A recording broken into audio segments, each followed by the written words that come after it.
ইদানিং গোয়েন্দা সংস্থাগুলো বেশি বাড়াবাড়ি করছে, সব দিকে কড়া নজর রাখতে হবে রবিন।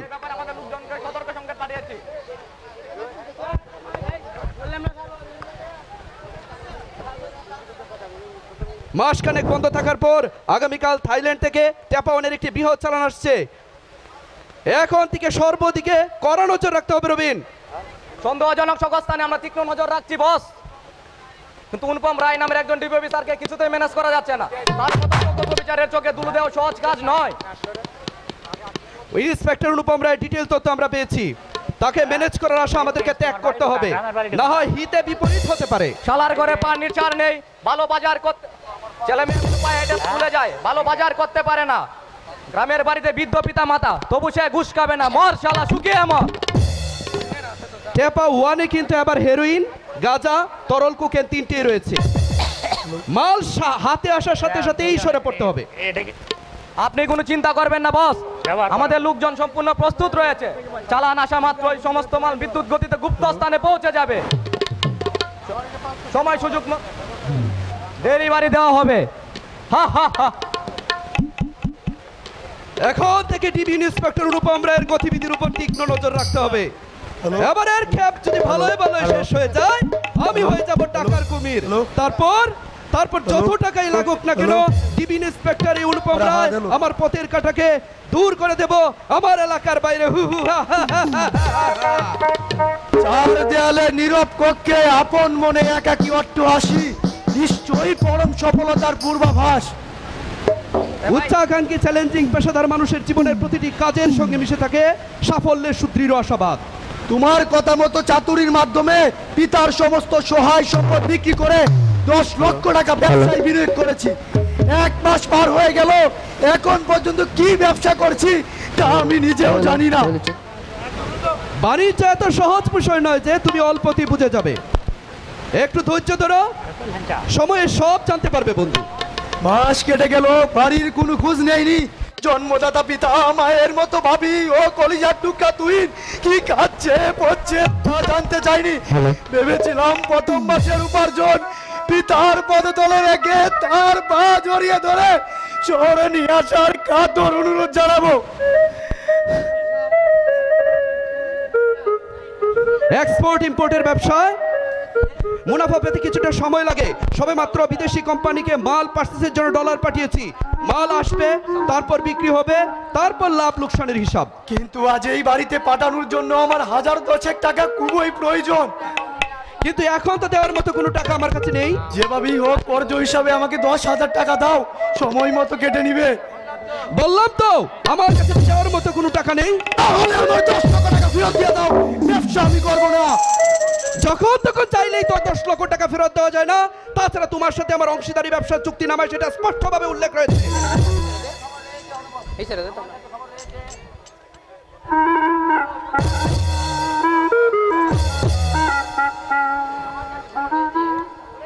আমার কাছে খবর রয়েছে আপনারা বেআইনি কার্যকলাপের সাথে জড়িত। বিনা অনুমতি দেখানো বাড়িতে প্রবেশ কি বেআইনি নয়? আজ কিন্তু শুধু আপনাদের সতর্ক করার জন্য এসেছি। আপনার পরিচয়? Anupam Roy, inspector detective dog. আমি খুবই আনন্দিত ইন্সপেক্টর সাহেব, আপনি আমার বাড়িতে এসেছেন। কি খাবেন বলুন? আমি আপনার বাড়িতে খাওয়া দাওয়ার জন্য আসিনি। আমরা কি অন্যায় করেছি যে আপনি আমাদেরকে সতর্ক করতে এলেন? এই প্রশ্ন আমাকে না করে নিজেকে করুন, আশা করি যত উত্তর পেয়ে যাবেন। আপনাকে কেউ ভুল তথ্য দিয়ে থাকবে ইন্সপেক্টর সাহেব, জানেন তো আমরা ব্যবসায়ী, এই প্রতিযোগিতামূলক মার্কেটে আমাদের শত্রুর কোনো অভাব নেই। আমি আপনাকে ফার্স্ট এবং লাস্ট ওয়ার্নিং দিয়েছি অবশ্যই, ব্যবসার নাম করে পর্দার অন্তরালে সমাজ বিরোধী কাজে লিপ্ত থেকে বাংলার যুব সমাজকে ধ্বংসের দিকে ঠেলে দেবেন না। আর যদি করেন তাহলে এই ডিবি ইন্সপেক্টর অনুপম রায়ের কবল থেকে কিছুতেই রেহাই পাবেন না। পূর্বে তুমি শরাব পান করতে, এটা আমি জানি, কিন্তু তোমার শরাব ধ্বংস করা আমি লিপ্ত ছিলে এটা আমি জানতাম না। তোমার সাথে যৌথ ব্যবসায়ী অংশীদার হয়ে আমি ভুল পথে পা বাড়াচ্ছি না তো জাফর? টাকার জন্য পুলিশ পারে না এমন কোনো কাজ নেই। আমি সুপ্রতিষ্ঠিত ব্যবসায়ী, মাস মারা যেন নিয়মিত দিয়ে যায়, এই জন্যই হোম বিতম্বি নাটক। কিন্তু এই গোয়েন্দা পুলিশ অফিসার দিনতার শহীদ একাকি বাড়িতে এসে যে হুঁশিয়ারি দিয়ে গেল, এটা নিতান্তই অমূলক। এটা বিশ্বাস করতে মন যে কিছুতেই সাই দিচ্ছে না বন্ধু। পুলিশের চাল তুমি বুঝবে না দোস্ত। ও ও আচ্ছা আচ্ছা, 10,000 টাকার জন্য কি জন্য বলেছিলে তুমি? আমার মন ছটফট করছে, আমি বাড়িতে যাব, যেভাবেই হোক 10,000 টাকা আমার খুবই প্রয়োজন। আজ বিকেলের মধ্যেই টাকা পেয়ে যাবে। তার পূর্বে তুমি লাঞ্চ সেরে তৈরি হয়ে নাও বাড়িতে যাবার জন্য। আর হ্যাঁ, বাড়িতে যাওয়ার পূর্বে আমার উত্তরে এক ক্লায়েন্টের কাছে আমাদের মালের কিছু স্যাম্পল পৌঁছে দিয়ে যাবে। কতদিন যাবৎ বাবাকে দেখিনি, তুহিনের সমুদর কণ্ঠে লালাহিত চাচ্চু ডাক শুনিনি, বাবির হাতে সুস্বাদু রান্না উদরে পড়িনি। আজ সন্ধ্যার ট্রেনে আমি বাড়ি যাচ্ছি, যেমন করেই হোক তোমাদেরকে সাথে নিয়ে তবেই টাকা ফিরবো বাবা, তবেই টাকা ফিরবো। বাড়িতে পিতার কাছে তোমার আর যাওয়া হচ্ছে না বন্ধু। তার পূর্বেই মাদক দ্রব্য সহ তুমি হাতে নাতে গ্রেফতার হবে। পৈতৃক বাড়ির পরিবর্তে দীর্ঘদিনের জন্য তোমার টাই হবে কারাগারের লৌহ পিঞ্জরে।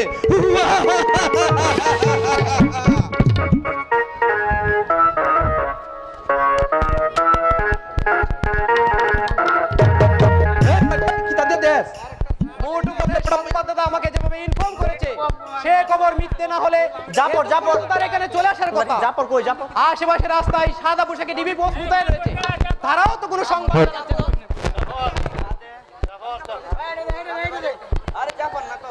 হাই বলো না।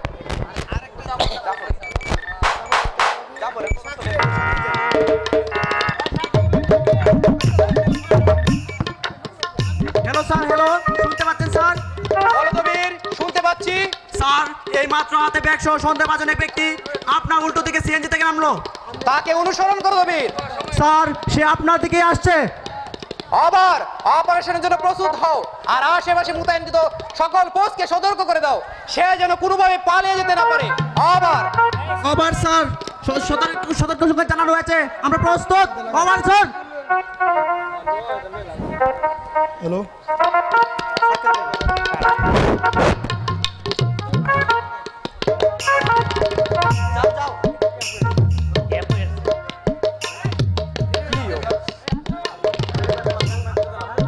মাইকটা কই? হ্যালো হ্যালো,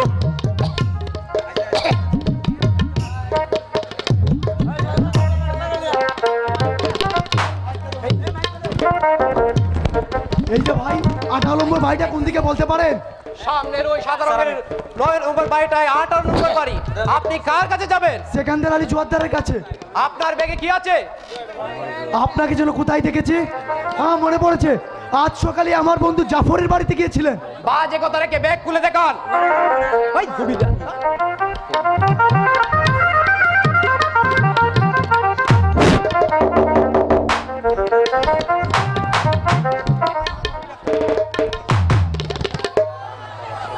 ব্যাগ তল্লাশি করে দেবে।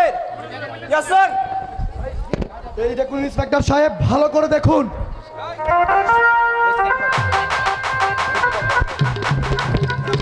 Hello hello hello hello hello hello hello hello hello hello hello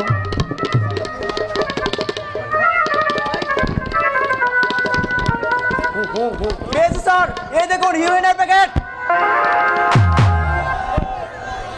আমি আর কিছুই জানি না স্যার, আমাকে ফাঁসানো হয়েছে। হিরোইন সব হাতে নাতে ধরা পড়েছেন। আপনাকে ফাঁসানোই হোক আর নিজেই বেঁচে থাকেন, আইনের হাত থেকে রেহাই পাবেন না। দবের, ইয়েস স্যার। এক্ষুনি ওনাকে নিয়ে আমার অফিসে যাও। চল শালা, বুঝবে এবার পুলিশের খেলা। বিশ্বাস করুন স্যার, আমি সজ্ঞানে কোনো অপরাধ করিনি, সুপরিকল্পিতভাবে আমাকে ফাঁদে ফেলানো হয়েছে। ধরা পড়লে সবার মুখে একই কথা স্যার, আমি ষড়যন্ত্রের শিকার।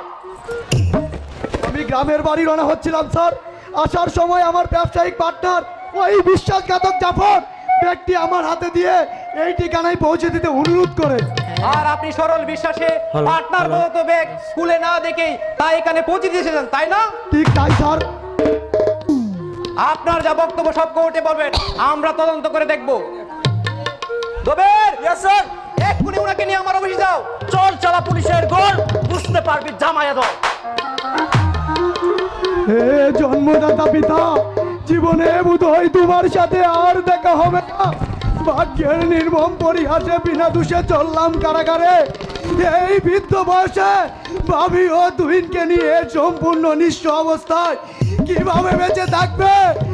এ দুশ্চিন্তায় আমাকে ঘুরে ঘুরে খাচ্ছে।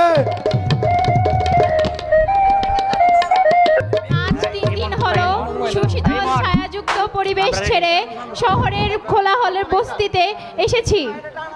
সকালবেলা বৃদ্ধ শ্বশুর কাজের সন্ধানে বের হয়ে যায় আর সন্ধ্যায় ফিরে সামান্য কিছু চাল ডাল নিয়ে, তাই দিয়ে 3টি পেট কোনো রকম চালিয়ে যাচ্ছি। আমার ভুল না হইলিস। আমার খুব খিদে পেয়েছে মা। আর একটু সবর কর বাবা, তোর দাদাভাই এই আসলো বলে। এখন রান্না করো, আমি ভাত খাবো। ঘরে যে চাল নেই বাবা, তোর দাদাভাই চাল নিয়ে আসবে। বাড়িতে খিদে না থাকলেও তুমি আমাকে জোর করে খাওয়াতে মা, আর এখন খিদে পেলেও খেতে পাই না। এমন করে বলিস না রে বাপধন, এমন করে বলিস না।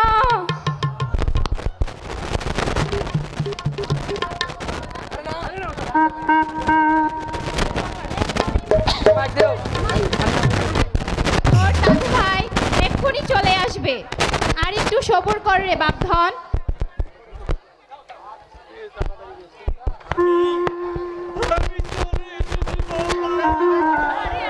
আপনার কি হয়েছে বাবা? উনি আপনাকে এভাবে ধরে নিয়ে আসছে কেন? ভাই বাজার ভর্তি ভারী ব্যাগ বাসায় পৌঁছে দিচ্ছিলেন, হঠাৎ মাথা ঘুরে পড়ে যান।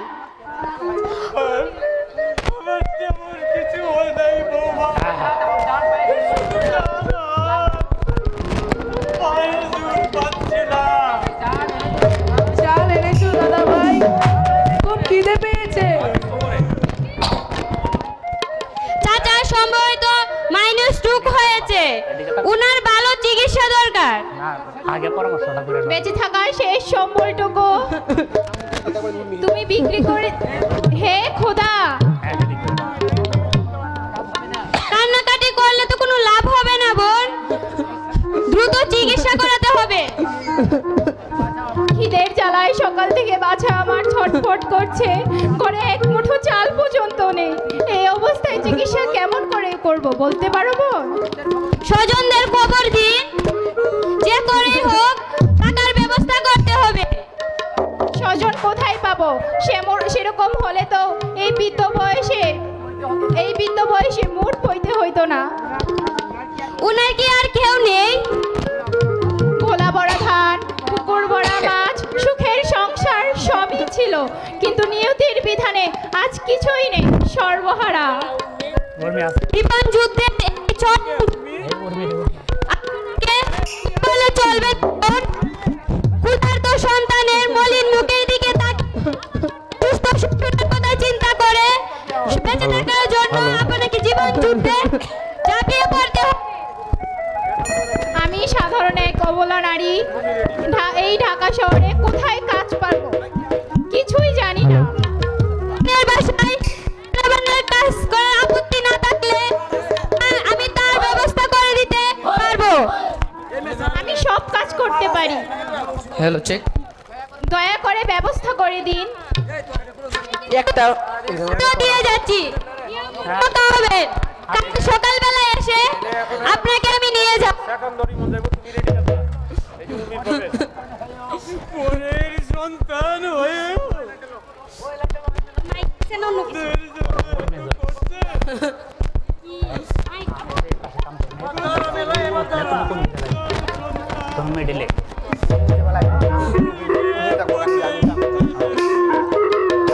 তুমি কেঁদো না দাদা ভাই, তুমি কেঁদো না। তুমি কাঁদলে আমি সইতে পারি না।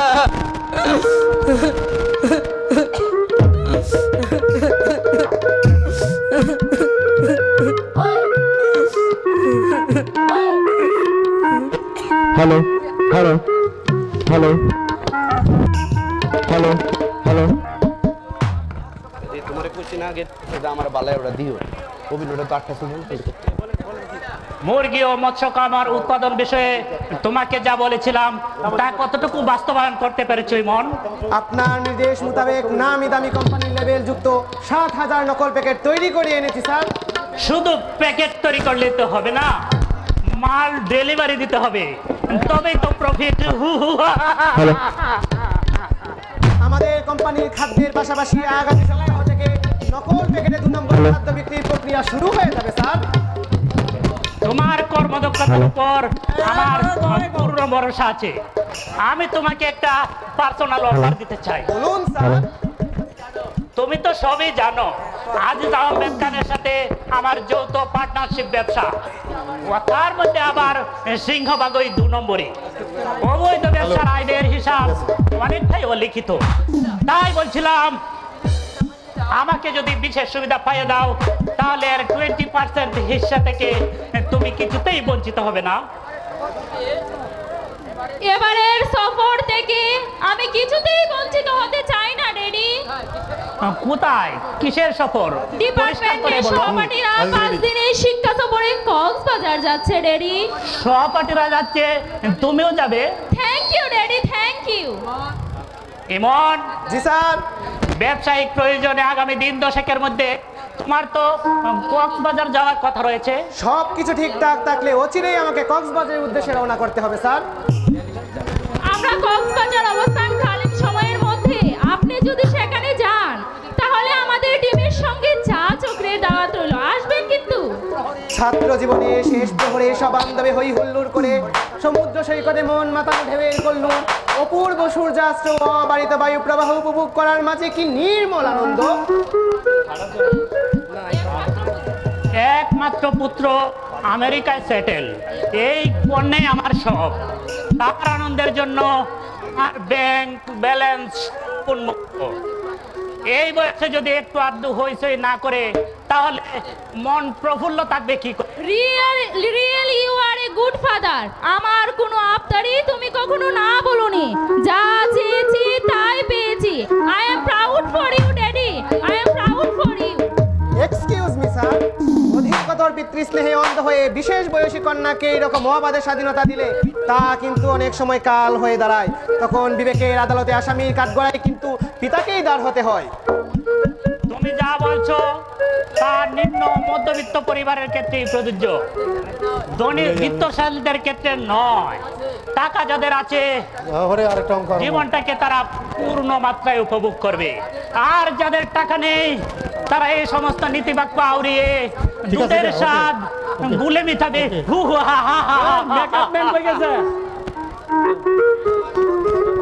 ন্যূনতম অর্থ ছাড়া জীবন যেমন অচল, অধিক অর্থ তেমন নৈতিক অধপতনের কারণ। কালো টাকার অহংকারে ধনপতিরা দেববৃত্তিকে পদদলিত করে পশুবৃত্তির দিকে যেইভাবে ধেয়ে চলেছে, তা চিরাচরিত আমাদেরই প্রতিধ্বনি, চূড়া না শুনে ধর্মের কাহিনী। কথা মতো পাওনা টাকা পরিশোধ করতে না পারার কাহিনী শুনতে শুনতে আমি অতিষ্ঠ হয়ে যাচ্ছি ইমন।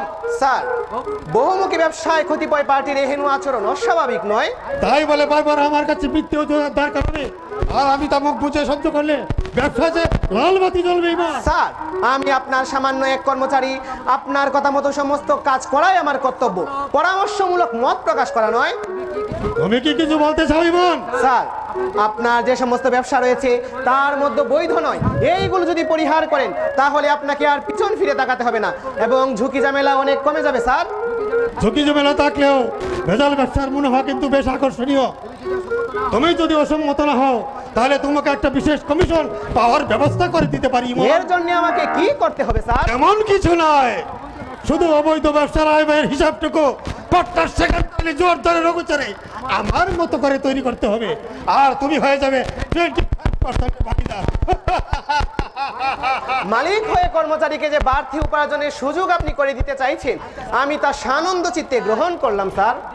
Good decision, very good decision. Immediately কাজে লেগে যাও, আর মনে রাখবা এমন সুবর্ণ সুযোগ মানুষের জীবনে একবারই হাতছানি দেয়, আর সেই মোক্ষম সুযোগটুকু যারা যথার্থ কাজে লাগাতে পারে তারাই হয়ে যায় জীবন সংগ্রামের সফল সিংহ পুরুষ।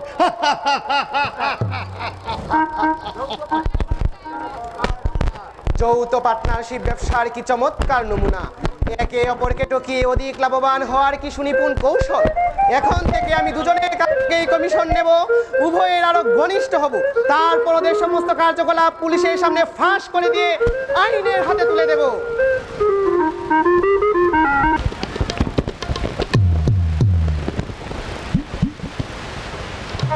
হ্যালো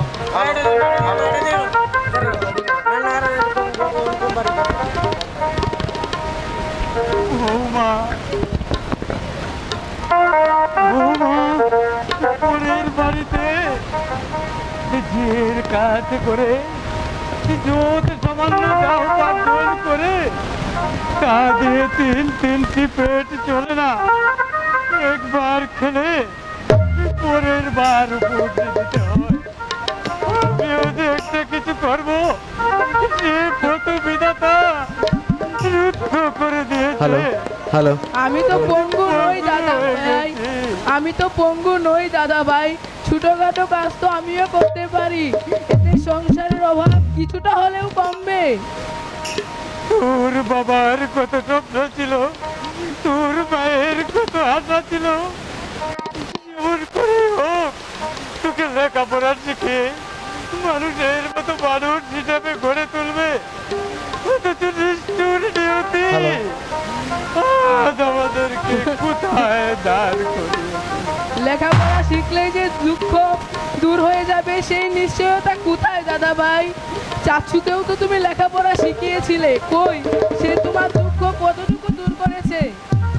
ওই কুপুত্রের নাম মুখে আনিস না দাদা ভাই, ওর নাম শুনলে আমার যে নিঃশ্বাস বন্ধ হয়ে যায়, এর কষ্ট সইতে পারি না। কাল থেকে আমি জুতো পালিশের কাজ করব, এ কাজ করতে আমার তেমন কষ্ট হবে না দাদা ভাই। জুতো পালিশের কাজে বসে বসে এক হাতে আমিও তোকে সহযোগিতা করতে পারবো দাদা ভাই, কিন্তু জুতো পালিশ করতে হলে যে ব্রাশ কালি এগুলি ছাড়া চলে না, আর এগুলো ক্রয় করতে হলেও যে টাকার প্রয়োজন, আমাদের কাছে যে এ টাকাও নেই দাদা ভাই। ব্রাশ এবং কালি কেনার আমার কাছে একটা উপায় আছে দাদা ভাই। কি উপায় আছে দাদা ভাই? তুমি আর আমি মিলে যদি ভিক্ষে করি। ভিক্ষে করা যে ঘৃণার কাজ। আমরা ভিক্ষের টাকা দিয়ে জুতো পালিশের ব্রাশ এবং কালি কিনবো।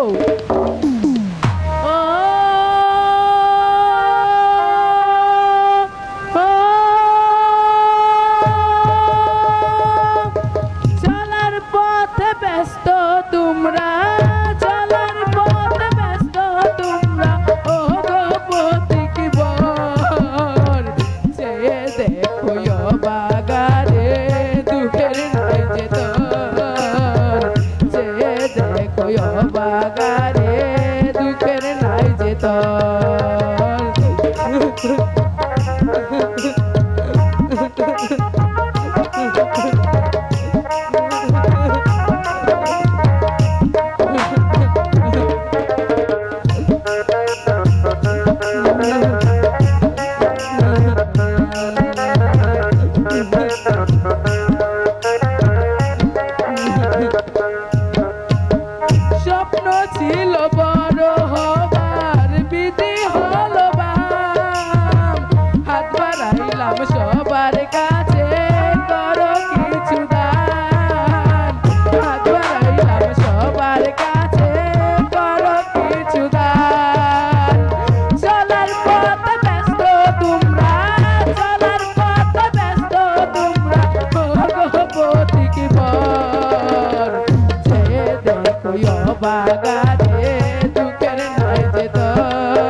দুই দিনের উপবাসী হয়েছি কাতর। চলার পথে ব্যস্ত তোমরা, চলার পথে ব্যস্ত তোমরা, ওহ গো পথিক বর। যে দেখো বাগানে দুঃখের নাই যে দর, যে দেখো বাগানে দুঃখের নাই যে দর।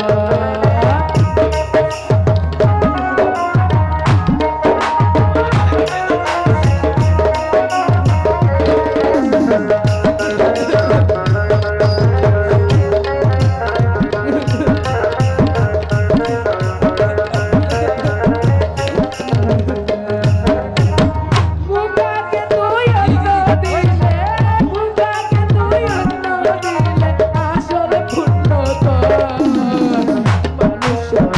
মানুষের কষ্ট করলে দূর, মানুষ হয়ে মানুষের কষ্ট করলে দূর। পরকালে খুদাই করবে, পরকালে খুদাই করবে তোমার দুঃখ দূর।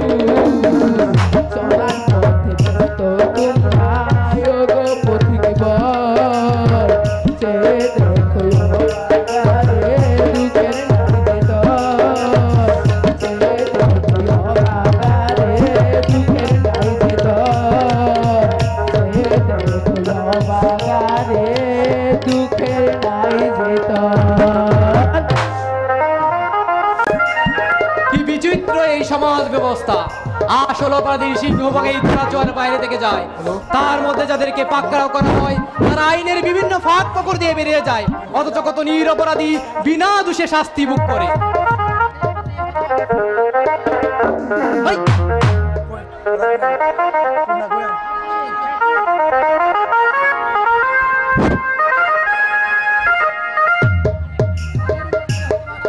তাদের মধ্যেই এই হতভাগা শাকিল একজন। মাদক সহ আপনাকে গ্রেপ্তার করা হয়েছিল বটে, কিন্তু অনুসন্ধান করে বুঝতে পেরেছি আপনি সত্যিই ষড়যন্ত্রের শিকার।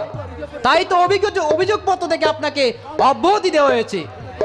কিন্তু 3 মাস হাজতে থাকায় আজ আমি সর্বহারা হয়ে গেছি স্যার। আমার জীবনে বেঁচে থাকা এখন মৃত্যুর চেয়েও ভয়ঙ্কর। আপনার মানসিক অবস্থা উপলব্ধি করতে পারছি, কিন্তু আমরা যে আইনের দাস। কারাগার থেকে মুক্তি পেয়ে বাড়িতে গিয়ে দেখি জনমানব ভিন পিঠে বাড়ি খা খা করছে। আশেপাশে লোকজনের কাছ থেকে জিজ্ঞেস করে জানতে পারি জন্মদাতা পিতা মায়ের মতো ভাবি ও কলিজার টুকরা মাতুষ পুত্র রাতের আধারে গ্রাম ছেড়ে চলে গিয়েছে। আত্মীয় স্বজনের বাড়িতে খোঁজ করেছেন? সম্ভাব্য সব জায়গায় তন্ন তন্ন করে খুঁজে দেখেছি, কেউই কিছু বলতে পারছে না। ঘর বাড়ি ছেড়ে স্বেচ্ছায় আত্মদানের পিছনে নিশ্চয়ই কোনো গুরুতর কারণ রয়েছে। রয়েছে স্যার, রয়েছে, যার কারণে তারা সবাই বাপ দাদা 14 পুরুষের ভিটে বাড়ি ত্যাগ করে স্বেচ্ছায় বিদেশ হয়ে গেছে। এই মহাপাপী আর কেউ নাই স্যার, আমি নিজে। আপনি কি করেছেন? পৈতৃক সম্পত্তি বিক্রি করে জ্যেষ্ঠ ভাতা বাবা শেখের বিরুদ্ধে এই অবস্থায় স্বীয় কর্মসংস্থানের জন্য পিতাকে বুঝলিয়ে অবশিষ্ট সম্পত্তি বিক্রি করে জাফরের সঙ্গে যৌথ ব্যবসা শুরু করে। তারপর কিছুদিন পরিবারের কোনো খোঁজ নেয়নি, ভেবেছিলাম প্রথম মাসের উপার্জন দিয়ে সবাইকে সারপ্রাইজ দিব, কিন্তু তার পূর্বেই বাবা আমাকে ভুল বুঝে ক্রুবে দুঃখে ঘৃণায় গ্রাম ছেড়ে চলে গিয়েছে। বাকিটা আপনি ভালো জানেন স্যার। নাটের গুরু স্মাগলার জাফরকে তার কৃতকর্মের শাস্তি পেতেই হবে, কিন্তু এই জন্য যে সুনির্দিষ্ট প্রমাণ দরকার। প্রমাণের আর কোনো প্রয়োজন হবে না ইন্সপেক্টর সাহেব। ওই বেঈমান বিশ্বাসঘাতক জাফরকে চোখটা দিয়ে কুচিয়ে কুচিয়ে হত্যা করে চরম বদলা নিব। জাফরকে খুন করলেও আপনাকে তো এর সাজা পেতে হবে। কোনো অপরাধ না করে 3 মাস হাজত কেটেছি, এবার না হয় সত্যিকারের চরম অপরাধ করে তবেই ফাঁসিতে তুলব। অসভ্য বলেন এই কথা আপনার মুখে মানায় না শাকিল সাহেব। শিক্ষিত মানুষের প্রতিশোধ হলো শত্রু মারণ এবং নিজে বাঁচন। আমি আপনাকে একটা পরামর্শ দিতে চাই। কি পরামর্শ স্যার? আপনি নিজেকে লুকিয়ে ফেলুন, ছদ্মবেশ ধারণ করুন। তাতে কি লাভ? জাফর তো জেনে যাবে আমি ছাড়া পেয়ে গেছি। সে দায়িত্ব আমার। আদালতের নথিতে উল্লেখ থাকবে আপনার মাদক পাচারের দায়ে আপনার 10 বছরের সশ্রম করানো হয়েছে। ছদ্মবেশ ধারণ করলে কোন স্বার্থ হাসিল হবে স্যার? সব স্বার্থই হাসিল হবে। একটু বুঝিয়ে বলুন। এক, জাফরের সমাজ বিরোধী কর্মকাণ্ড ও কি হাল হয়ে হাতে নাতে ধরিয়ে দিতে পারবেন। আর আপনার বিনিয়োগিত মূলধন লাভে আসলে ফিরিয়ে দেওয়ার দায়িত্ব আমার। 2 আপনজনদেরকে খুঁজে বের করতেও অনেকটা সহজ হয়ে যাবে। 3 পছন্দের কেউ থাকলে তাকেও পরখ করতে পারবেন। গোয়েন্দা পুলিশ হিসাবে আপনার পরামর্শের মধ্যে আমি আবার নতুন করে বেঁচে থাকার আশার আলো দেখতে পারছি। এই মুহূর্তে থেকে নিজের বাহ্যিক রূপ পরিবর্তন করে ছদ্মবেশ ধারণ করতে পারছি। আপনি দোয়া করবেন স্যার, আপনার নির্দেশনা যেন আমি অক্ষরে পালন করতে পারি।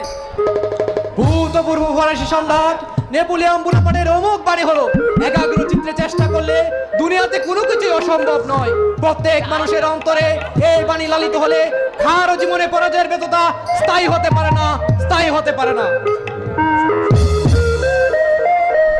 বাদে পড়ে একাধারে 6 দিন 6 রাত দুঃসহ সমুদ্র যাত্রার পর মালয়েশিয়ার উপকূলে পৌঁছানোর সঙ্গে সঙ্গে অবৈধ অনুপ্রবেশের দায়ে আমাদের 7 জনকে গ্রেপ্তার করা হয়। 6 মাসের জন্য কারাগারে পাঠিয়ে দেওয়া হয়। অনেক ছড়াই উতরাই পেরিয়ে গতকাল বাড়িতে দেখি কেউ নেই, সব বিরাম ভূমি। তাই আজ আপনজনদের খুঁজতে আজই ঢাকা শহরে এসেছি। বাবা তোমরা কোথায়?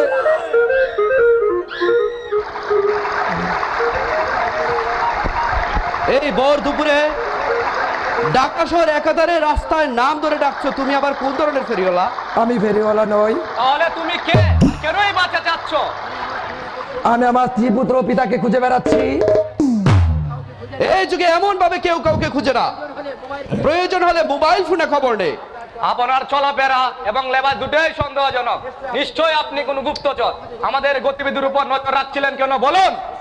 বিশ্বাস করুন, আমি কোনো গুপ্তচর নই, আর আপনাদেরকেও আমি চিনি না।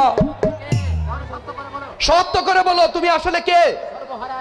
আমি সর্বহারা এক পথিক, হারিয়ে যাওয়া স্বজনদের খুঁজছি।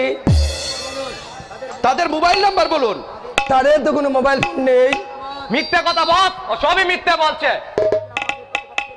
তুমি কি আমাদের প্রতিপক্ষের চোর নাকি গোয়েন্দা সংস্থার লোক? সত্য করে বলো। বলছি তো আমি এরকম কেউ নই, আমি সাধারণ পথিক। শুধু কথাই ছিঁড়ে বিছবে না রবেন।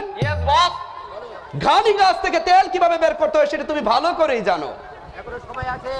এখনো সময় আছে, সত্য কথা বলো, না হলে আজ তোকে মেরেই ফেলবো।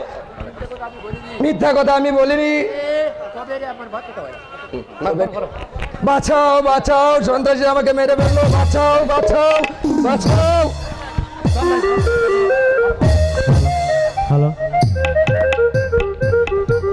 Hello hello. সর্বনাশ, লোকটা তো মারের জন্য অজ্ঞান হয়ে গেছে। দাদা, লোকটাকে হাসপাতালে নিতে হবে। এই যে ভাই শুনছেন?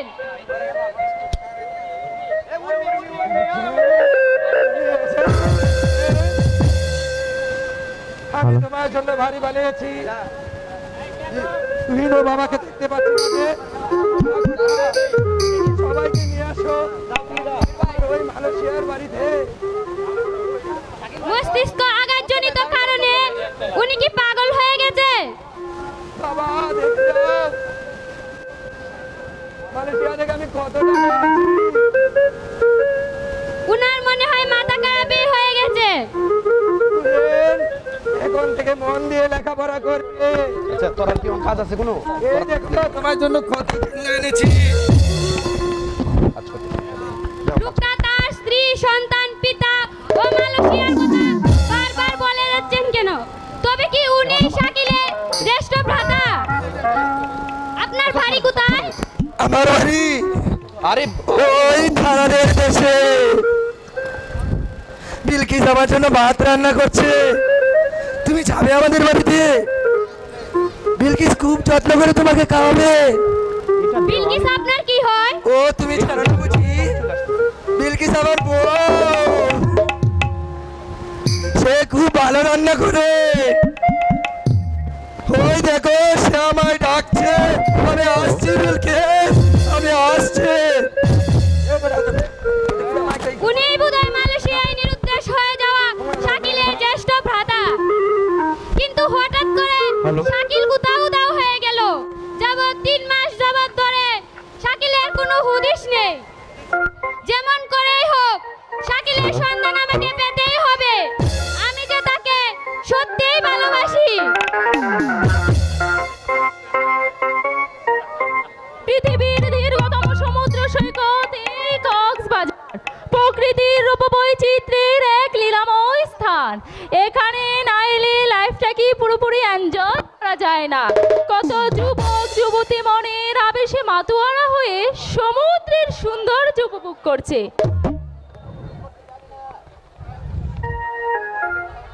জীবনকে যারা উপভোগ করতে পারে না তাদের জীবনেই বৃথা। চেনা চেনা মনে হলেও আপনাকে ঠিক চিনতে পারছি না। প্লিজ আপনার পরিচয়।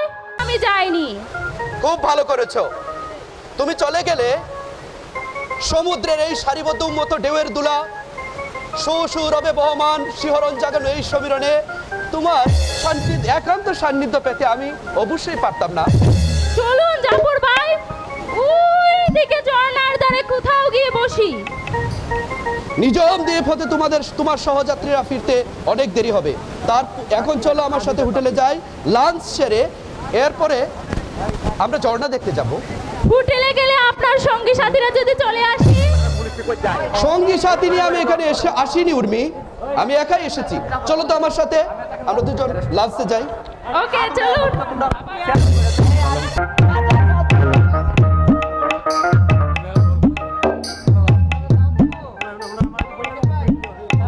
দুপুরের খাবারের পর ঠান্ডা পান না করলে পরিতৃপ্ত হয় না, তাই তোমার জন্য আমি পানীয় নিয়ে এসেছি। এই নাও, তুমি পান করো।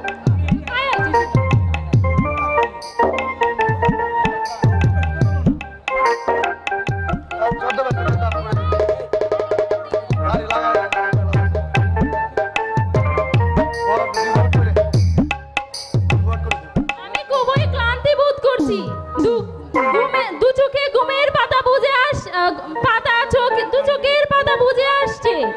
কিছুই শুনতে পাচ্ছি না জাফর ভাই।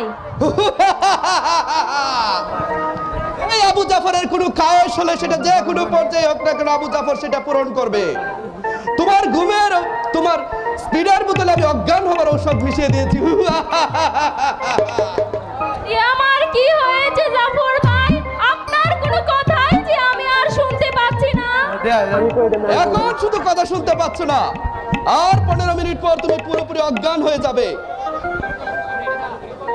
2 ঘন্টা পর্যন্ত তোমার কোনো হুঁশ থাকবে না।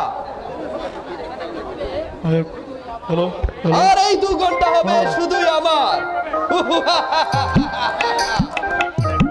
চলো ডার্লিং, বেডরুমে যাই। এক জায়গায় দাঁড়া।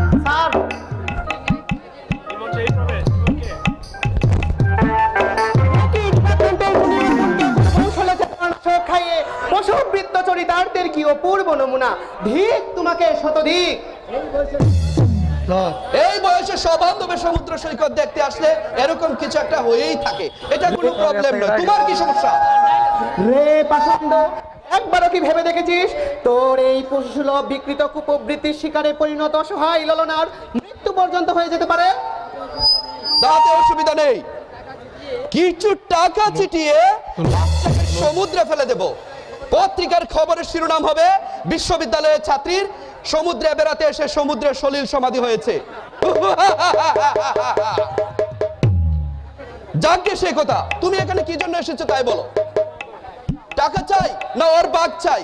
তুমি যা চাও আমি তাই দেব। মুখ সামলে কথা বল রে শয়তান, না হলে তোকে লাশ বানিয়ে এই সমুদ্রে নিক্ষেপ করব। আর খবরের কাগজে শিরোনাম হবে মাদক পাচারকারীর সমুদ্রে রহস্যজনক মৃত্যু। ইমন সাহেব, আপনি এখানে? হ্যালো। ওরা তাহলে পরিচিত, আর আমার বাড়াবাতে চাই। আপনি এখন কোনো কথা বলবেন না ম্যাডাম, আপনি অসুস্থ, আপনাকে নিয়ে হাসপাতালে যেতে হবে।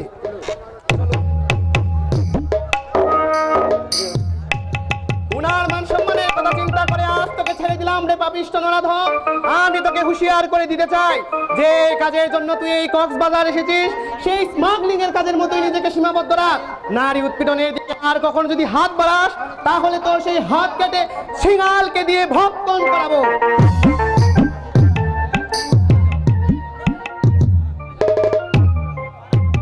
হ্যালো।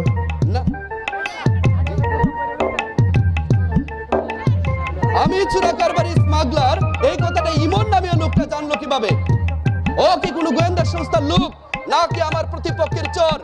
না না রে জাফর, না, তোমাকে আরো বেশি সাবধান হতে হবে, আরো বেশি সাবধান হতে হবে, আরো বেশি সাবধান হতে হবে। ব্যবসাকে নিজ কন্ট্রোলে রাখতে হলে আমার কর্মপরিধি আরো বৃদ্ধি করতে হবে।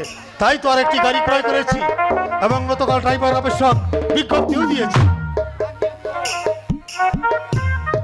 গতকালে আমি তোমাকে বলে দিয়েছি ড্যাড, আজ আমি শাকিলের গ্রামের বাড়িতে যাব। হ্যাঁ তাই যাও, ওর বছরই জমিনে ওর বংশ খানদান দেখে এসো, আর ছেলেটাকে একদিন বাসায় নিয়ে এসো, আমি ওর সঙ্গে কথা বলবো। কিন্তু ড্রাইভার যে এখনো এলো না, দূরের রাস্তা, সকাল সকাল রওনা দিতে হবে। গতকালে ফোন করে বলেছে ওর ছেলে পেটে ব্যথা, আজ আসতে খানিকটা বিলম্ব হবে। ছেলেকে ডাক্তার দেখানো নাকি অত্যন্ত জরুরি।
জরুরি ড্রাইভার আবশ্যক বিজ্ঞাপন দেখে আমি এসেছি স্যার।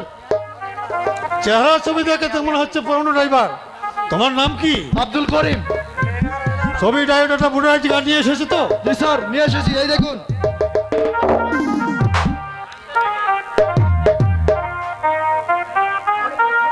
তাহলে পরীক্ষামূলকভাবে ওনাকে চাকরি দিয়ে দেন ড্যাড।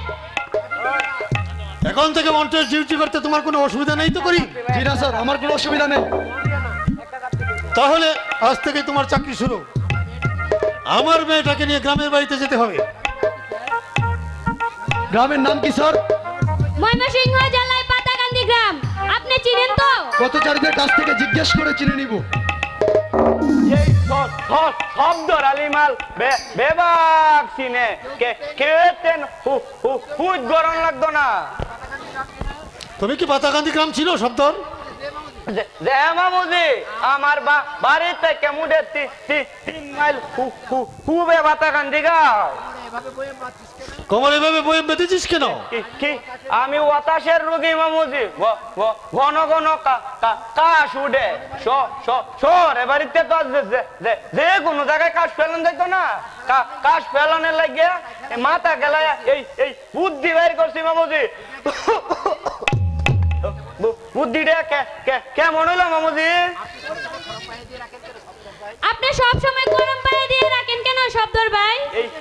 এই শীতের সময় হাতের মধ্যে খালি হবে হাতলে হাও ডাইয়া হয়ে যায়, আর ডাইয়া লাগলে আমার কাশ বাইরে যায়। এভাবে হেঁটে হেঁটে গুল দিয়ে বারবার দাঁত মাজতে তোমাকে নিষেধ করেছি শব্দর। কিটা করবাম মামুজি? আমার দাঁতে বেমার আছে, রিম রিম করে, বিষ বেদনা করে, একটু হরে হরে দাঁতর গুড়ির গুল লাগাইলে এই বেমারটা তাহে না।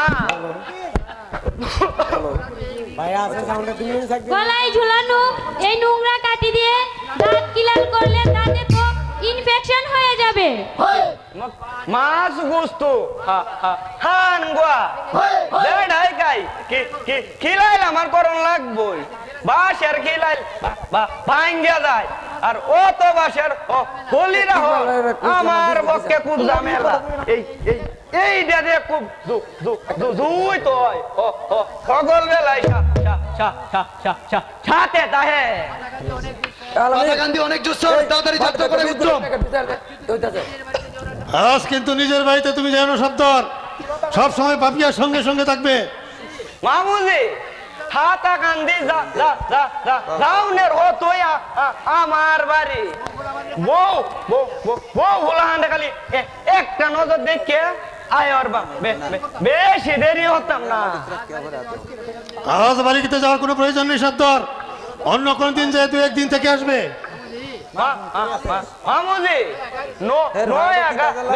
গাড়ি দেত একটা পুরান বাড়িত নামলে বেবাক গাউর রইতে যাইব শব্দ আলিমাল বিরাট বড় চাকরি করে। ঠিক আছে, আপনি বাড়িতে যাবেন। এখন তাড়াতাড়ি তৈরি হয়ে নিন, এখনই আমরা যাত্রা করব। চলো সবাই। শব্দ রালি রেডি খালি কাজ পেলনের বয়মটা আর ঠিক আছে, চলো সবাই, চলো সবাই।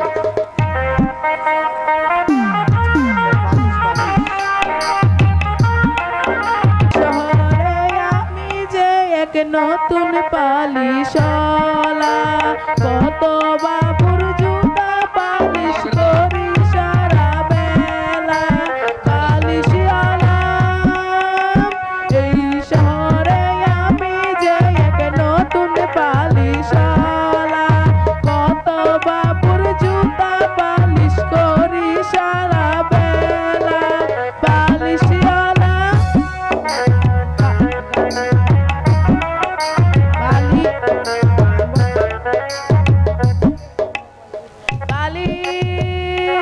পালিশ জুতা পালিশ লাগবে, ভালো পালিশ।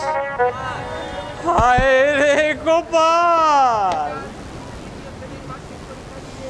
এই বয়সে যার স্কুলের পড়াশোনা নিয়ে ব্যস্ত থাকার কথা, সে কিনা দুপুটু ভাতের জন্য এই পঙ্গু পিতামহকে সঙ্গে করে আজ পালিশওয়ালা।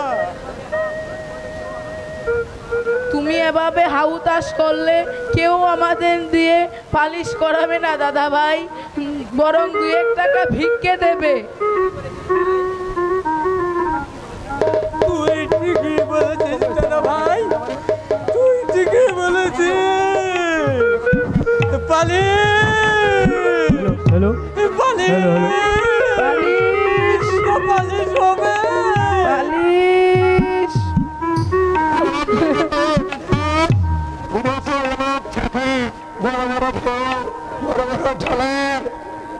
আমাকে আর আমি আর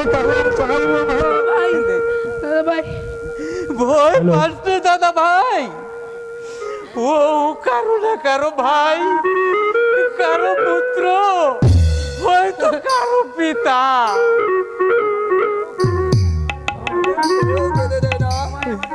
সবাই আমাকে ধারিয়ে দেন।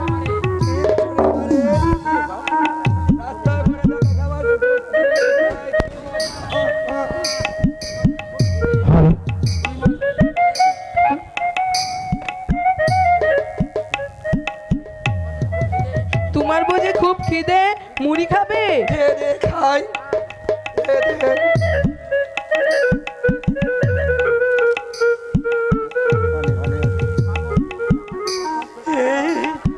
এই পাগলকে দেখে আমার এত কষ্ট হচ্ছে কেন দাদা ভাই? আমারও খুব কান্না পাচ্ছে দাদা ভাই।